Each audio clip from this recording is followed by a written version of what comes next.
జబర్దస్త్‌లో మాత్రం మీరు జబర్దస్త్‌గా ఉన్నారు. అవును మేడం. మంచి పేమెంట్. అంటే చాలా మంచి పేరొచ్చింది. మంచిగా మీరు స్థిరపడింది అక్కడే కదా? అవునండి. అసలు నాకు సినిమా ప్రొడ్యూస్ చేయడానికి కూడా డబ్బులు ఇచ్చిందంత చేసిందండి జబర్దస్త్. అవును. చాలా మంచి మంచి ఇన్నింగ్స్ అది. అవునండి. ఇప్పటికీ చాలామంది జబర్దస్త్ మానేసాను విషయం తెలియక, సార్ జబర్దస్త్లో మీ స్కిట్స్ చాలా బాగుంటాయండి అని అంటుంటారు. అంటే అది రిపీట్ టెలికాస్ట్ అవ్వడమో, లేకపోతే అది యూట్యూబ్లో ఉండిపోవడమో, లేకపోతే వాళ్ళు అప్పుడు చూసుండడమో. నాకు ఇప్పుడు మా అమ్మ నాన్న ధనరాజ్ అని పేరు పెట్టారండి. ఎక్కడో ఒక ఇద్దరు ముగ్గురు కలిసి, పంతులు గారు వాళ్ళందరూ కలిసి పెట్టిన పేరు. మొత్తం తెలంగాణ, ఆంధ్రప్రదేశ్ కొన్ని దాంట్లో ఆ పేరు ఇంత దూరం వచ్చింది అందరికీ తెలిసి అనడం చాలా గొప్ప విషయం. అయితే జబర్దస్త్ అనేది సినిమా థియేటర్కి తీసుకెళ్తుంది మేడం. టీవీ వాళ్ళ బెడ్రూమ్కి వచ్చేస్తుంది. అవును. ఆ చిన్న పిల్లలు కూడా అంటే ధనరాజ్ అనడం నాకు చాలా హ్యాపీగా అనిపించింది. అంటే నా ఇంటి పేరు కన్నా ముందు ఈ ధనాధన్ అనేది కూడా యాడ్ అయిపోయి ఉంది. గొప్ప విషయం మేడం. అంటే ఉన్నాయి మన కష్టానికి కొన్నిసార్లు ఫలితం దక్కింది, కొన్నిసార్లు దక్కాలని కోరుకుని దక్కలేదు.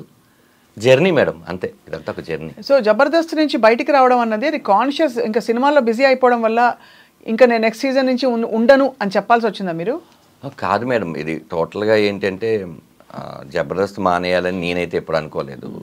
మాకేంటంటే 13 ఎపిసోడ్లు అని చెప్పారు. అది రేటింగ్ బాగా వచ్చేసరికి మళ్ళీ 13 ఎపిసోడ్లు కంటిన్యూ చేసి, అప్పటికి కూడా నేను అప్పటికే నాకు తెలిసి జగడం, పరుగు, ఇట్లా కొంచెం మన పిల్ల జమీందారు, ఇలాగ నేను సినిమాలో కూడా కొంచెం నోటెడ్గానే గోపి ఉన్నాను మేడం. అంటే ఏమైపోయిందంటే మాకు అప్పుడు రోజుకు 3 ఎపిసోడ్లు తీసేవాళ్ళు మేడం. అంటే మార్నింగ్ ఒక 10 o'clock స్టార్ట్ అయితే ఒక 6 టీమ్ లీడర్స్ చేసేసరికి అది ఒక 4, రిజల్ట్స్ అంత అయినాక 5 బ్రేక్, మళ్ళీ 1 hour తర్వాత మళ్ళీ ఒక స్కిట్, అది రాత్రి 11-12 మళ్ళీ ఒక బ్రేక్, మళ్ళీ 1 గంటకో 2 అది మళ్ళీ 4 అయిపోయేది, 4-5 అట్లా 3 ఎపిసోడ్లు తీసేవాళ్ళు. 3 ఎపిసోడ్లు తీసిన తర్వాత మేము ఇంటికి వెళ్ళి ఇంకా పడుకోవాలి. పడుకున్న తర్వాత ఆ డే పోయింది. ఆ నెక్స్ట్ డే నుంచి మళ్ళీ నెక్స్ట్ వీక్కి సంబంధించిన కాన్సెప్ట్ ఏంటి రాసుకోవాలి.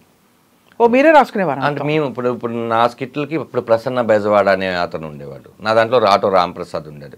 ఏదున్నా కూడా టీమ్ లీడర్ ఐడియాలజీ నుంచే, మీరు ఏది చెప్పినా కూడా ఇది బాగాలేదు బాగుందని చెప్పడానికి టీమ్ లీడరే మెయిన్ ఉంటుంది. వాళ్ళు కాన్సెప్ట్ చెప్పినాక అది నచ్చలేదు, ఇలాంటి కాన్సెప్ట్ వేరే వాళ్ళు చేస్తున్నారు అని అనేవాళ్ళు. అప్పుడు అది రాసుకోవడానికి ఒక 2-3 రోజులు పట్టేది. ఈ 2-3 రోజుల తర్వాత రిహార్సల్స్ తర్వాత షూటింగ్, మళ్ళీ షూటింగ్, సేమ్ ప్రాసెస్. ఇప్పుడు టోటల్గా మనకి ఏంటంటే వేరే సినిమాకి డేట్లు ఇవ్వడానికి, ఇప్పుడు సినిమా డేట్లు ఎలా ఉంటుంది కాంబినేషన్, అవును సేమ్ ఇక్కడ కూడా కాంబినేషన్. నాగబాబు గారు, రోజా గారు, అనసూయ గారు, లేకపోతే రష్మి గారు, మిగతా 6 టీమ్ లీడర్లు, కంటెస్టెంట్లు, ఫ్లోరు, ఇన్ని ఉండే. ఇక్కడ ఇచ్చేస్తే అక్కడ చేయలేం.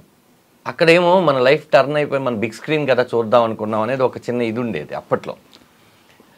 ప్రాబ్లం ఏమైపోయిందంటే అమ్మో మనం చాలా స్ట్రెస్ తీసుకుంటున్నాము అని అప్పుడప్పుడు చేసి ఆల్మోస్ట్ ఒక 70 స్కిట్లు ఏదో చేశాను, 70 స్కిట్లు. ఆ తర్వాత ఈ సినిమా బిజీ అడావలి పడిపోయాం. వాంటెడ్గా జబర్దస్త్ వదిలేసి వచ్చేద్దాం కాదు. ఒకరోజు ఈ ఇన్సిడెంట్ ఎవరికి తెలియదు మేడం. మీరు వేణుని కూడా ఇంటర్వ్యూ చేశారు, నేను చూశాను. ఇప్పుడు మీరు వేణుని అడిగి వేణు చెప్తాడేమో అని కొంచెం చూశాను. నేను యాక్చువల్లీ పనిలేని పులిరాజు అని ఒక సినిమా జరుగుతుంది మేడం, నేను హీరోగా చేస్తున్నాను. అది యూసుఫ్ గూడ్లో గణపతి ఎదురుగా ఫోటోషూట్ ఏదో జరుగుతుంటే వేణు అండ్ ఏడుకొండల మేనేజర్ వచ్చారు. వచ్చి ఆలీ గారు ఆలీ టాగీస్ అని ఒకటి చేస్తున్నారు, సడన్గా ఆయనకి ఏదో డేట్లు ఇబ్బంది వల్ల చేయట్లేదు, ఇప్పుడు దాన్ని మా టాగీస్గా మార్చారు. దాంట్లో వేణు నువ్వు ఇద్దరు యాంకర్ బాగుంటుంది అనగానే నేను వేణు వచ్చాడు. ఏంటంటే లేదు చేద్దాం, ఎంతకాలమైన మనం కంటెస్టెంట్గా ఉంటాము, చేద్దాం అంటే అయితే ఒక పని చేద్దాం, ఒకసారి దీప్తి గారికో కీర్తి గారికో మల్లెమాలకి చెప్దామంటే అప్పుడు వేణు అన్నాడు లేదు ఆ షో వేరు ఈ షో వేరు, అది గురువారం ఎప్పుడు వస్తుంది, ఇది ఆదివారం మధ్యాహ్నం వస్తుంది, ఇక్కడ మనం ఏంటి కమెడియన్స్, అది ప్రాబ్లం ఏమి ఉండదు కదా అన్నారు. సరే అయినా కూడా ఒకసారి చెప్తే బెటర్ ఏమో అన్నాను. వేణు సరే నువ్వు వెళ్ళి చెప్పు అన్నాడు. నేను ఏం చేశానంటే ఇక్కడ నెక్స్ట్ డేనే షూట్ చేస్తాం. షూట్ చేసేసి నేను వెళ్ళి ఇట్లా మేడంతో మాట్లాడాను, శ్యామ్ ప్రసాద్ గారి వాళ్ళ పాపతో. మేడం ఇట్లా సడన్గా చేసామండి, ఇది చెప్దాం అనుకుంటున్నాను, సేమ్ అండి మీ డేట్లకి వాటికి ప్రాబ్లం రాదంటే ఆవిడ ఒక మంచి మాట అన్నారు. చూడన్నా ఎప్పుడు ఎక్స్క్లూజివ్నెస్ ఒకటి ఉంటుంది, మీరు ఇక్కడ కనిపించి అక్కడ కనిపిస్తే అది పెద్ద ఎక్స్క్లూజివ్ అవ్వదు కదా. ఓ పని చేయండి, మీరు అది చేసేసి కంప్లీట్ చేయండి, మీకు మల్లెమాలలో ఎప్పుడైనా సరే మీకు ఇది ఉంటుంది, మీరు అది చేసేసేసి ఇక్కడికి రండి అన్నారు. అదేమైంది 13 ఎపిసోడ్లు అంటే జబర్దస్త్ డైరెక్షన్ చేస్తున్న సంజయ్ గారు కూడా ఆ టైంలో ఇటు వచ్చేసారు. ఓహో సరే ఆయన మేము 13 అనుకున్నాం, అది మెల్లిగా 24 ఎపిసోడ్లు అలా అయిపోయి అది అయిపోయింది.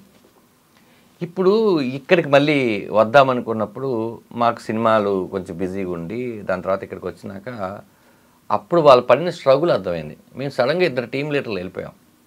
ఇప్పుడు ఎవరు టీం లీడ్ చేయాలి? అవును, వాళ్ళకేమో నెక్స్ట్ 1 వీక్లో షూటింగ్ అనగా మేము వెళ్ళిపోయాం.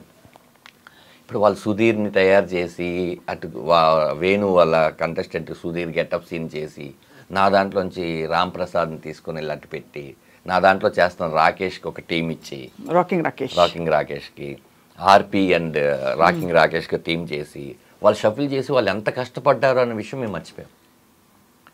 దట్స్ వై వాళ్ళకి ఎక్కడో ఒక చిన్న ఉంటుంది కదా. తర్వాత మేము కూడా ఎక్కువ వెళ్ళి ఇది చేయలేదు. దాని తర్వాత నితిన్ భారత్లు వచ్చి సంజయ్ వెళ్ళిపోయినాక డైరెక్టర్ మారిపోయాడు. వాళ్ళ ఇదంతా ఒక తెలియకుండా ఒక చిన్న కొలాప్స్ అలా జరిగింది. బట్ నో రిగ్రెట్స్ కదా.